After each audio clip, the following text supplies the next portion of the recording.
सकाळ सकाळी एकटाच चाललो मी दुकानावर. छोट्या भावाची तब्येत खराब होती म्हणून तो काय आला नाही. दुकानावर आलो, दुकान खोलली. आज कारागीर काका येले होते. कारागीर काकानं मस्त असा पोहा मारला होता. आज जबरदस्तपैकी धूप अगरबत्ती लावली दुकानावर. धूप अगरबत्ती लावली की माशा येत नाहीत. तुम्ही बी एखाद्या वेळेस ट्राय करून पहा तुमच्या दुकानावर. आज तर मिरची 120 रुपये किलो होती, पण तरी नाद करते काय, आपण गिऱ्हाईकाला खाऊच घालतो 120 रुपये किलो असली तरी बी. कारागीर काकानं तेवढाच मला आवाज दिला, म्हण्या गड्या तू माल काढून घे, माय काही जमत नाही. कारण की त्यांना मौतीवर जाणं होतं म्हणून मी मुकिंदाला बोलवून घेतला होता. आज मुकिंदाला बोलवून घेतलं. कारागीर काकानं आलूवडाही पूर्ण तयार करेल होती. बेसन बी लावलं होतं. मग फटाफट अर्ध्या घंट्यात तर मी पूर्ण माल काढून टाकला. आज थोडासा पोहा उरला होता आणि गिऱ्हाईकी बी थोडी डीम पडली होती म्हणून मी बसून राहिलो. जांभोळा येत होता तेवढा आपला एक छोटा फॉलोअर झाला. या छोटा फॉलोअर्सले 2 प्लेट पोहा दिला पार्सल. याले पोहा वगैरे पार्सल दिला. तेवढा जवळभाऊ आले.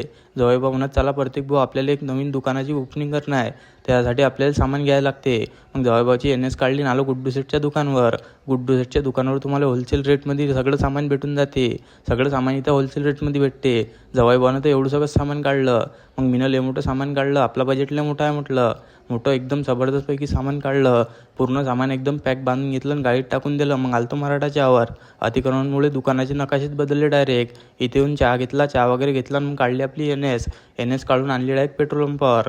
पेट्रोल पंपावर आणली. जवळभाऊला म्हटलं किती टाकू. जवळभाऊ म्हणत डायरेक्ट टाकीच पॅक करा. डायरेक्ट जवळभाऊच्या गाडीची टाकी पॅक केली आणि आलो घरी. घरी आलो तर आपला भाषा तर मस्त नटून थटून बसला होता. त्याचे पप्पा आले आज त्याला घ्यायले. भाषाला म्हटलं बाय बाय करते, पण पहा कोणी दाखवते. मग केला आहे ना बाय बाय. चला मग आजच्यासाठी एवढंच. भेटू अशाच एखाद्या नवीन व्हिडिओमध्ये. व्हिडिओ जर का आवडला असेल तर लाईक आणि फॉलो करा.